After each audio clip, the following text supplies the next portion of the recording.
Hola, yo soy Ana Rita de Un Espacio para Ana y en esta ocasión voy a hablarles de la última novela de Mario Vargas Llosa, Tiempos Recios.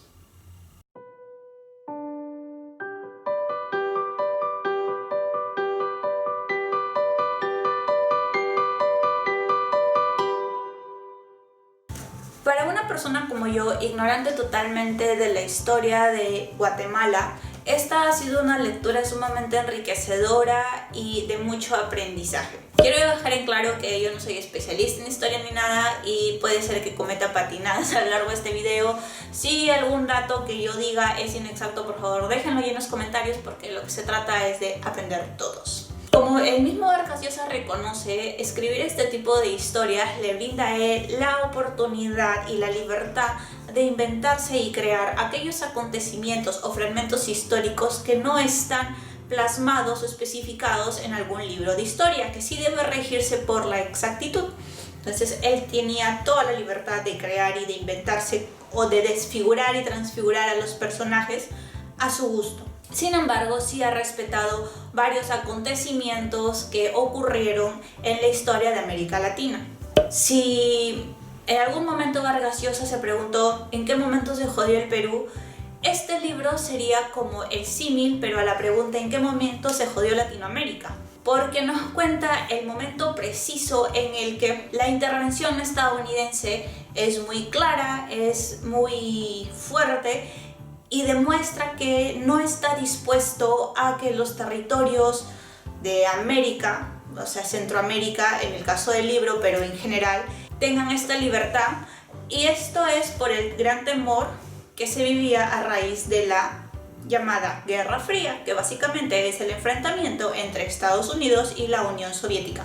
Para entender esto debemos saber que en los años 30, 40, bueno, y en otros países de Latinoamérica, hasta los 70 en Perú, en los 70 tuvimos a Velasco, pues habían dictadores. Después de la Revolución de Octubre, en 1944, en Guatemala, asume la presidencia por elecciones democráticas Juan José Arévalo. Este presidente, que si bien asume después de elecciones totalmente democráticas y en las que el pueblo lo elige, empieza a hacer cambios pero no son tan drásticos. En su gobierno ya uno de sus ministros era Jacobo Arbenz, que después del periodo electoral de Arévalo asume la presidencia también ganando elecciones democráticas. Arbenz, según lo describe Vargas Llosa, era un apasionado por la democracia estadounidense y veía a Estados Unidos como un modelo de progreso y creía que lo podría instaurar en Guatemala para mejorar básicamente la calidad de vida de la población. Entonces, una de sus medidas más criticadas o controversiales fue la llamada reforma agraria, en la que varios de los territorios que pertenecían a hacendados ricos pues fueron dados a los campesinos con el objetivo de que sean los campesinos quienes traten la tierra y así crear pues a empresarios que a su vez paguen impuestos al gobierno, que a su vez ayuden a un desarrollo del país. Pero hay una gran empresa estadounidense llamada la United Fruit. Era una empresa estadounidense que se dedicaba al cultivo y la exportación del banano hacia Estados Unidos. Y ante la medida de Arbenz se empiezan a poner nerviosos. Bueno, de hecho ya se habían puesto nerviosos mucho antes. Ya desde que Juan José Arévalo asume la presidencia, la United Fruit veía venir este gran cambio de la reforma agraria y bueno, contratan a un familiar, bueno, al final dicen que es un europeo familiar de Fro. El fundador de la United Fruit contrata a este hombre para que vaya a Guatemala, analice la situación y diga qué es lo que está pasando. Él va a Guatemala y cuando regresa y da el informe dice que Guatemala está lejos de ser comunista.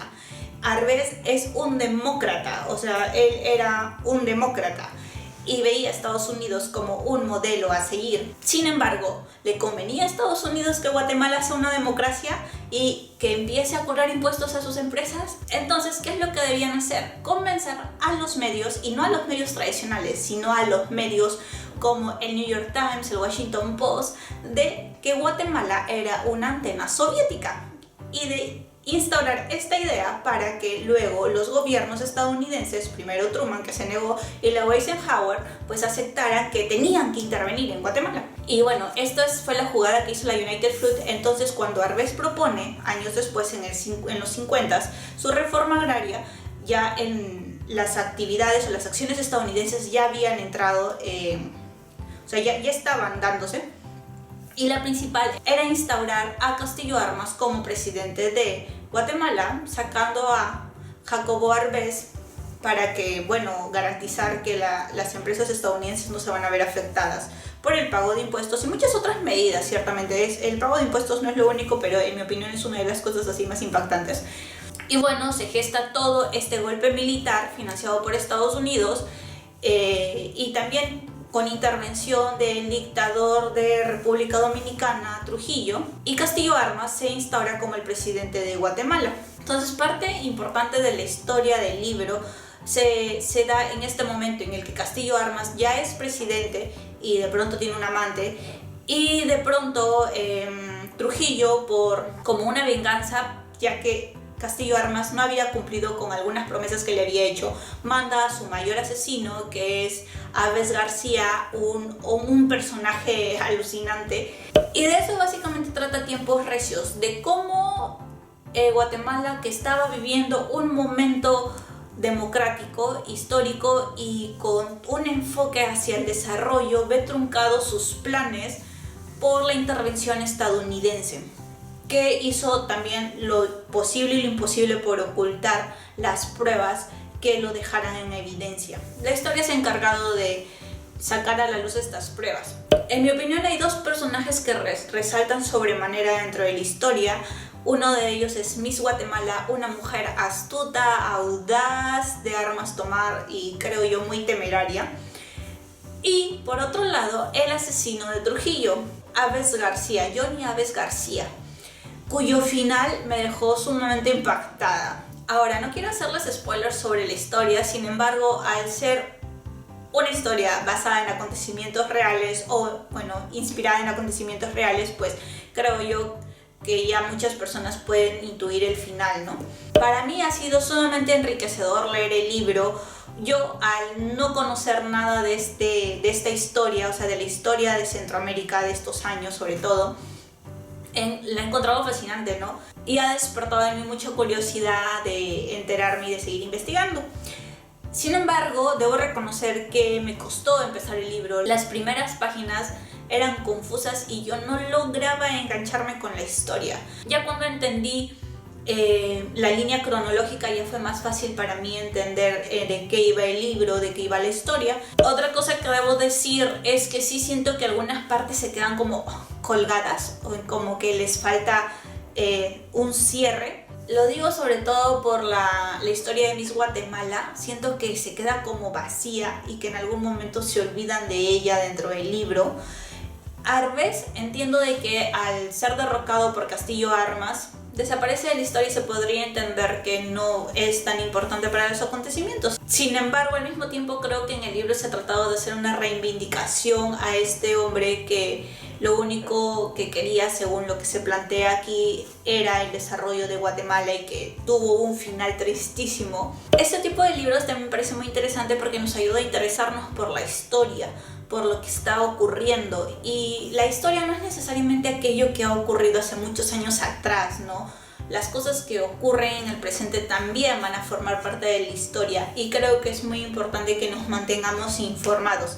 Si bien las noticias pueden ser agobiantes y en muchos casos estar sesgadas por la subjetividad de cada periodista, de cada politólogo, es importante que nos mantengamos informados, porque solo de esa forma pues no vamos a volver a cometer los mismos errores que en el pasado.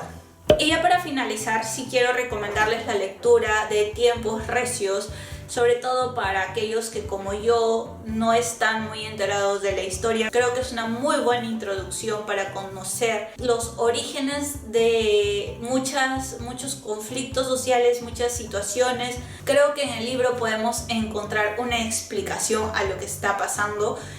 No solo lo digo como que ay, por la intervención estadounidense es que no se logró el desarrollo de Latinoamérica en los años 50, no. Me refiero en general, porque así como este hombre que manipuló a los medios de comunicación en su época y que probablemente fue como la primera fake news de la historia, pues ahora en estos momentos también estamos viendo muchas fake news y es importante mantenernos despiertos y alertas para que de toda información que recibamos pues estar dispuestos a cuestionarla, ¿no? Y a investigar un poquito más para saber si esa es la única versión de los hechos o si hay muchas otras cosas de las que no nos estamos enterando y que sería bueno que tengamos la información. Y sí, eso es todo lo que les puedo decir por este vídeo. Ya saben que si les está gustando el contenido del canal se pueden suscribir ahí abajo en el botón que dice suscribirse, dejarnos un like si lo desean y contarnos en los comentarios si han leído el libro o si no lo han leído, qué otro libro de Mario Vargas Llosa les ha gustado. Bueno, eso es todo lo que tengo que decirles por este vídeo y conmigo será hasta el siguiente. Adiós.